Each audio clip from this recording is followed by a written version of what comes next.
This wood floor was put in 1954 when this house was built.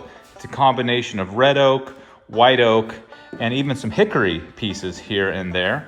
Well, we are gonna rent this house out. This is the house I've lived in for the last 4 or 5 years. It's a little hard on your feet. And it'll be hard on this floor. Yeah! Don't let her step on your toes, guys.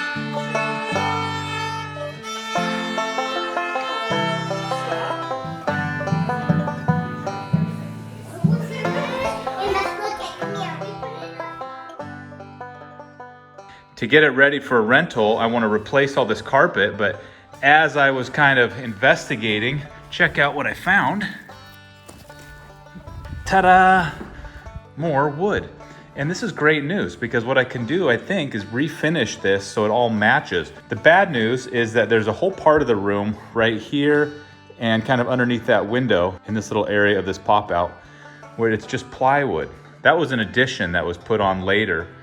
So what I'm gonna do is peel this carpet back a little bit and investigate. I'm hoping that there's 2 layers of plywood here so that I can take the top layer off and then and we can add wood to match. So first let's investigate and see if that is the case. And if it is, we're gonna redo this whole area to be wood. And by we, I mean Steve Triplett, the wood floor guy that I know. We wanted to do this the entire time we lived in this house, but as you can see, it's not an easy project for like a weekend. You basically have to move everything out of the house, every piece of furniture in order to get to it. And we didn't have anywhere to move it all to, so we just kind of rode it out. Now the house is gonna be a rental, and so even though it is more expensive to do this instead of carpet, I think over the long run it'll save money because carpet just wears out. You know, every 5 or 10 years you're replacing it, and this should be good to go. Even if it does get beat up a little bit, you can always just buff it out and clean it up.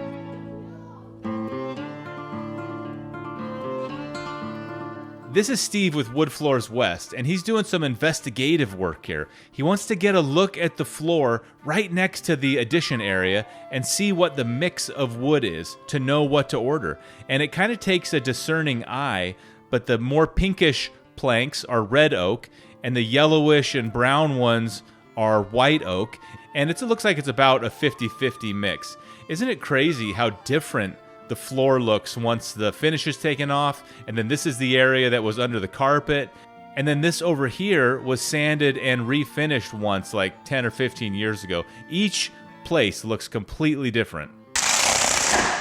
Good morning, everyone. This wood has been here for a week and a half, which apparently is long enough for it to acclimate. And today, Steve and his guys are coming to lay it down. Let's check it out. This is going to be the most technical part of this job. It's tying the new floor into the old. And here in a few minutes, Steve is going to give you a close look and kind of walk you through that.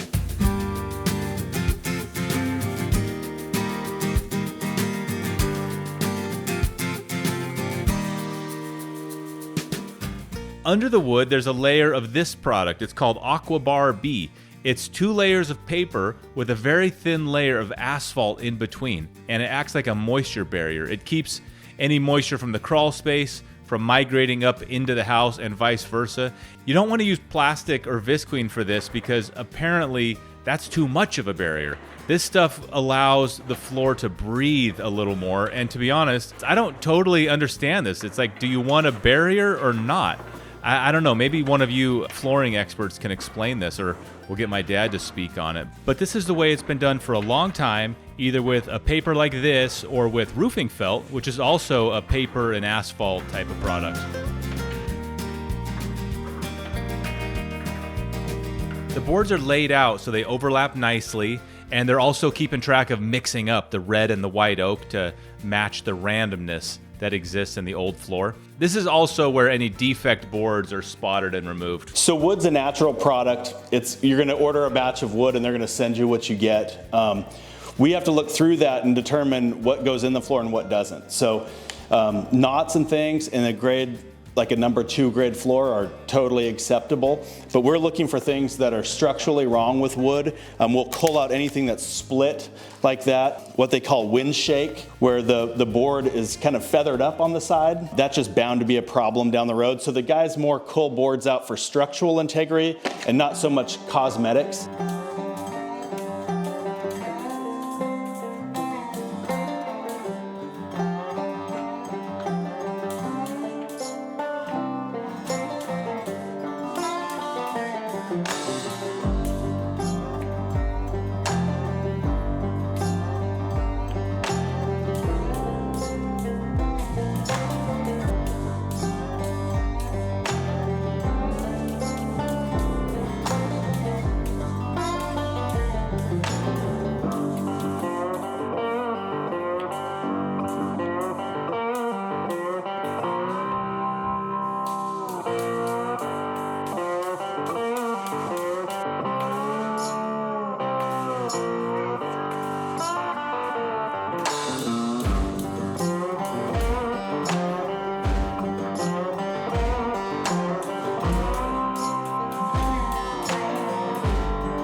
Okay, so this is the more technical aspect of extending your wood floor out. It used to be a straight line here. We've tapped the boards out now. And so to make this transition disappear, we're gonna take the new wood that we brought with us. We've matched it for species and grade. And then we're gonna just be sending these boards up in there one by one and keying the new floor into the old. So the idea is when we're done sanding it, it blends perfectly and you don't see that definite line anymore.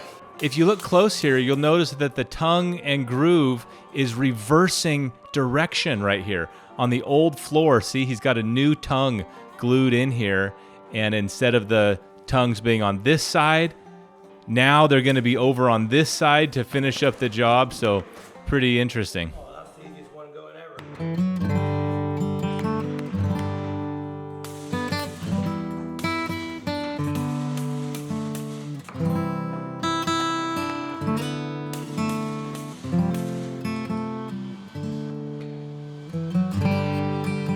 That big nail gun is called a cleat nailer, and the nails are huge. But on the edge here, there's not enough room to hit it, so they got to use more traditional nail guns and nails. So they put glue underneath to give it more strength.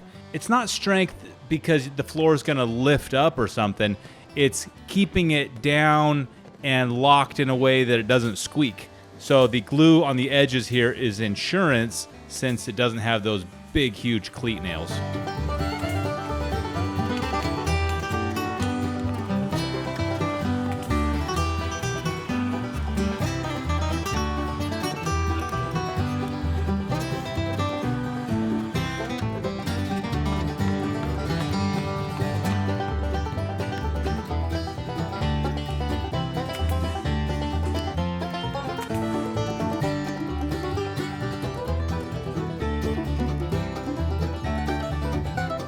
This is a putty that's wiped all over the entire floor, and it seals in between the boards and any little knot holes or anything, and then it all gets sanded off and sucked up into this shop vac here.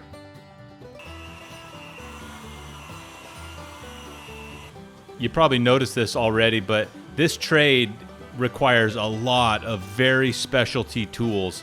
All of these different sanders and vacuums and filters and the nail guns, of course. You could do it without them, but it would probably take you like a month straight.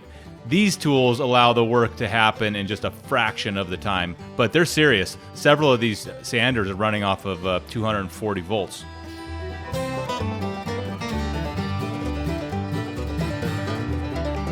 Now it's getting hit with putty again, any little nooks and crannies that need a second coat, and then it's sanded down again with a finer grit sandpaper. And here's Allie and I coming in to take a look, and you guys can't tell, but our minds are just blown right here after living in this house with that ratty carpet for so long. This just looks unbelievably good. Okay, so this is a previous edition on the same floor. They've just chosen to butt the new wood up to the old and kind of gave it this awkward line here. That's an older style of transition, but as you can see, the boards don't all line up here. So we're gonna cut in a perpendicular board called a header board into this floor. We'll inlay it in there and kind of do away with this awkward spot in the floor.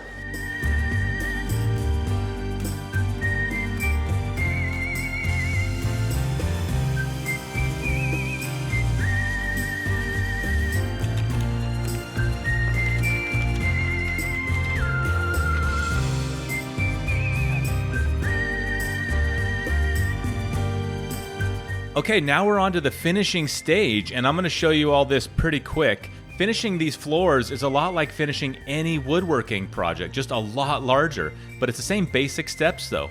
First, it gets sanded, and this sander is hooked up to a vacuum, so most of the sawdust is being captured by the vacuum back here, but then it's vacuumed again just in case, and as you can see, it does lift off a bunch more dust. After that, it gets hit with a damp towel for the water pop, which causes little wood fibers to stand up so they can be sanded off, which is what Steve's doing here. Then it gets vacuumed again, and now it's ready for the first coat of lacquer.